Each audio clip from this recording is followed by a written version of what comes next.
Saudara pembaca bana dan pendengar bana yang dikasihi Tuhan, hari ini kita akan belajar dan episode-episode yang berikutnya, bagaimana Tuhan itu bicara tentang generasi yang punya dampak ke bangsa-bangsa.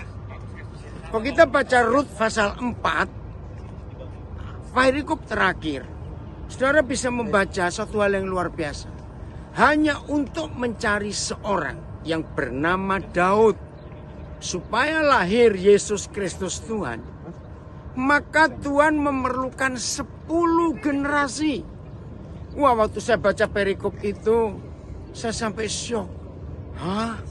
Hanya untuk dapat seorang Daud, maka Tuhan menyiapkan 1 generasi.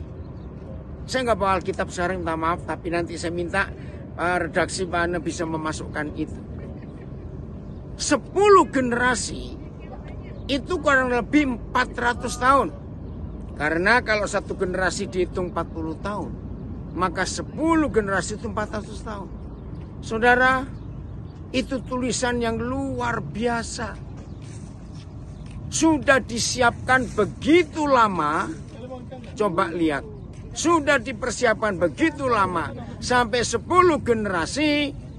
Ternyata Daud pun masih gagal. Apalagi kalau hidup kita tidak dipersiapkan dengan baik. Injil Matius dimulai dengan silsilah. Ada 14, ya, ada 3 poin silsilah dan setiap silsilah itu 14 generasi. Hanya itu dari Adam sampai Yesus. Saudara, maka itu penting sekali dalam hidup kita. Anak-anak muda, kalian harus persiapkan. Maaf. Dalam Kejadian pasal yang ke-6, saya nanti akan katakan sebuah kalimat yang sangat tidak bagus. Tapi itu yang merusak generasi. Kalau generasi rusak, maka bangsa itu rusak. Dalam Kejadian pasal 6, kita tahu kejahatan manusia.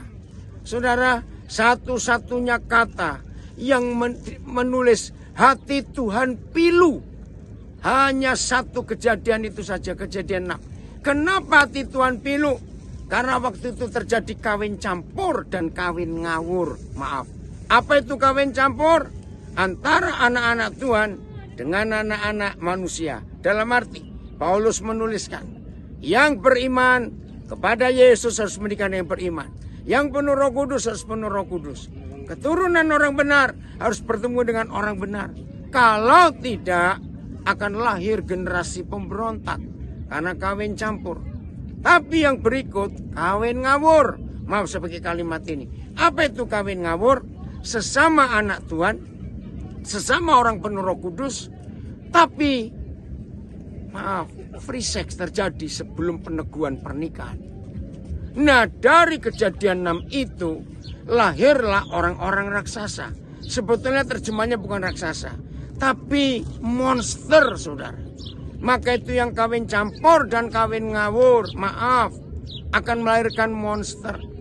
Seandainya ada yang terjadi di antara kita, terlanjur melahirkan monster-monster itu, minta kemurahan Tuhan untuk generasi di bawah kita jadi generasi yang betul.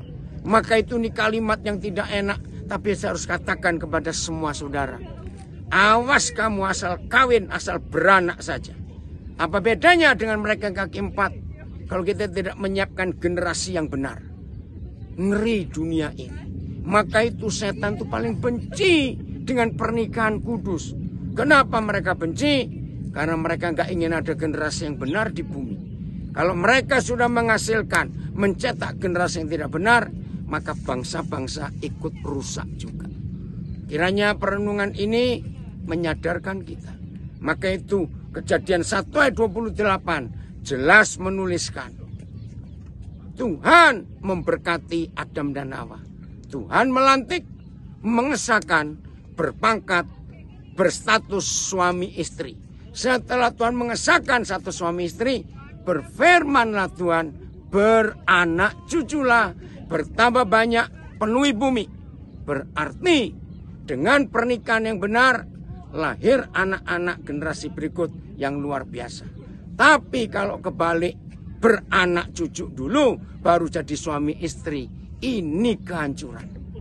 Renungkan ini, Bagi yang belum menikah, anak-anak muda, siapkan diri kalian. Tuhan Yesus menolong kita semuanya untuk bisa hidup dalam kebenaran ini. Jangan takut, anak-anak muda, kalian bisa hidup kudus dan hidup benar. Tuhan Yesus memberkati kita semua.